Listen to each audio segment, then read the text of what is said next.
සුබ දවසක් ඔබලා සියලු දෙනාටම SL Sewing Machine YouTube නාලිකාවෙන් ඔබ සැම සාදරයෙන් පිළිගන්නවා. මම අද ඩිස් එක මාරු කරන විදිය තමයි ඔයාලට කියලා දෙන්න යන්නේ. මේ ඩිස් එක මෙතන බටන් එකෙන් උඩට අදින්න. ඒක නිකම්ම ගැලවෙලා එනවා. ඒකම මේ ඩිස් එකේ තියෙන මෙතන කට් මාර්ක් එකක් පොඩි. ඒ කට් මාර්ක් එක තමයි අර සුදු පාට කූර වැටෙන්නේ. මේ මෙතන ස්ප්‍රින් දෙකක් තියෙනවා. ස්ප්‍රින් දෙක තමයි ලොක් වෙන්නේ මේක. මේ මෙහෙම මෙතන කට් මාර්ක් එකත් එක්ක මේ සුදු පාට කූර තියෙනවනේ. ඒ කූරට තමයි ලොක් වෙන්නේ. මේ බටන් එකෙන් මේ ඇඟිලි තුනෙන් අල්ලලා හිමීට අදින්න මේක. හයියෙන් අදින්න එපා. කෑලි සෙට් එක මෙතනින් ස්ප්‍රින් එකත් එක්කම ගැලවිලා අතට එනවා.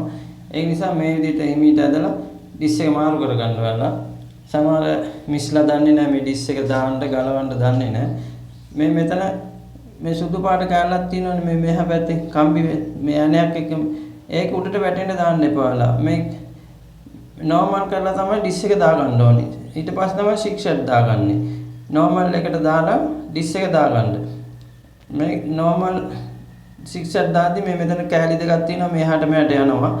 මේක නෝමල් දැම්මම මේ පැත්තට එනවා. එතකොට ඩිස් එක අපිට හරියට වැටෙන්න දාගන්න පුළුවන්. නැත්නම් සික්ෂර් ඩිස් එක දාපුවම මේ කෑලි දෙක උඩට තමයි වැටෙන්නේ. ඒක නිසා එහෙම දාගන්න. මේක මේ ඩිස් එක මේ විදිහට සුදු පාට බට්නෙන් හිමීට උස්සන්න. එතකොට නිකම්ම ගැලවිලා එනවා මේක. ආපහු අර සුදු පාට කූරට වැටෙන්න දාගන්න තියෙන්නේ. මේක එච්චර අමාරු නෑ. මේක ගොඩක් මිස්ලා දන්නේ නෑ ඩිස් එක මාරු කරගන්න. සික්ෂර් ඩිස් එක. ඒක නිසා තමයි මම මේ වීඩියෝ එක මෙහෙම දැම්මේ. ඔයාලට බලා ගන්න ලේසියට. මම මේ වීඩියෝ එක මෙතන සමාප්ත කරනවා. මාගේ YouTube channel එක subscribe කරන්න කියලා මතක් කරනවා. නැවත වීඩියෝ එකකින් හමු වෙනතුරු ඔබලාට සුබ දවසක් වේවා.